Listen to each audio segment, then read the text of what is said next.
there, and welcome to WeGal's video series on 2S LGBTQI family planning. I'm Aruna Boudram, and I'll be your host as we discuss family planning and assisted reproductive technologies for 2S LGBTQI communities in the Ontario context. In this episode, we'll be discussing Juanita's question around contingency planning as a surrogate. Juanita asks, I'm planning on being a surrogate for my best friend and his two partners. I have never been a surrogate before, but have had children of my own. I've also had miscarriages and have a family history of multiples. What happens if either of those things happen? And what happens if something happens to my best friend or his partners and they change their mind after I'm pregnant? Great question, Juanita. If you haven't already, I'd encourage you to check out episode 2 of this series to get a breakdown of what surrogacy is and all the information associated with that path to parenthood. The stakes are high with surrogacy,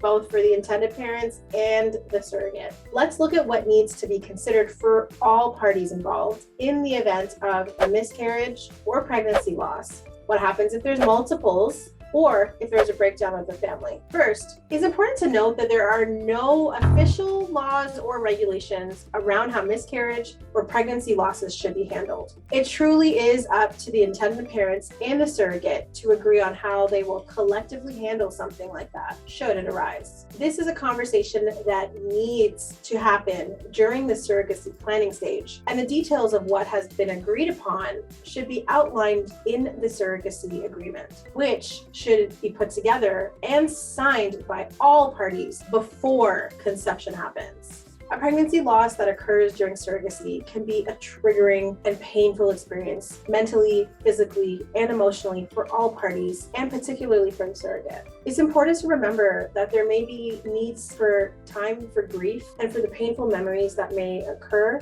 and feelings that occur for all parties after a loss. As we discussed in episode 11, the intended parents may also need to pay for counseling, therapy, menstrual products, medication, or other costs related to the miscarriage.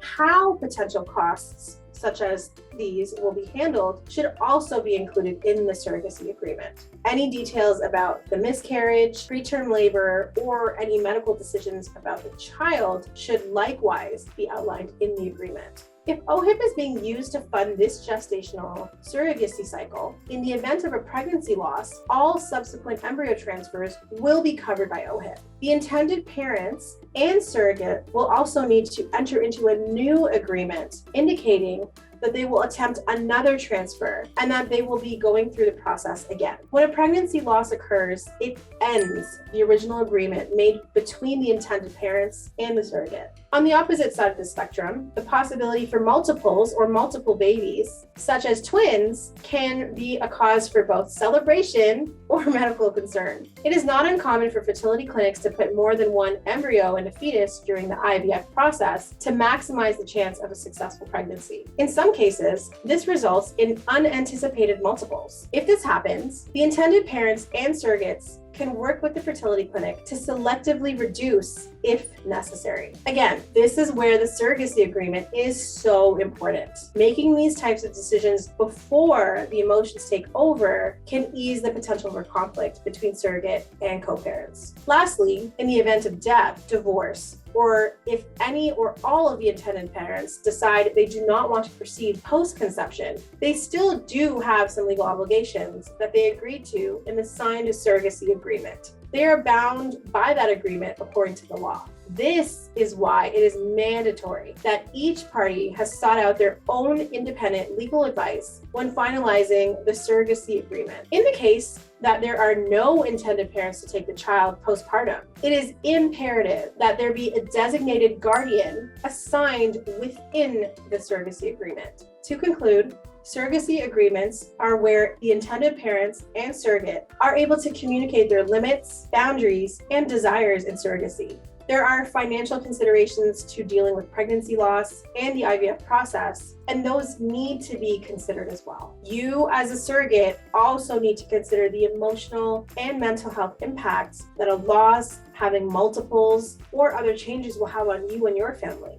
These all need to be discussed and reflected within the agreement. The law is clear that discrimination based on someone's gender, gender expression, or sexual orientation is not allowed. 2S LGBTQI people have all the same rights to assisted reproduction technologies and their choices as anyone else. However, 2S LGBTQI people may still unexpectedly encounter barriers in their family planning journey because of their identity. For this reason, it is critical that you engage a family or fertility lawyer sensitive to 2S LGBTQI identities and experiences. For more information and videos covering your questions related to 2S LGBTQI family planning through assisted reproduction, visit our program website at the link in the description below. And don't forget to like and subscribe to our channel on YouTube and follow us at EGAL Canada on Twitter, Instagram,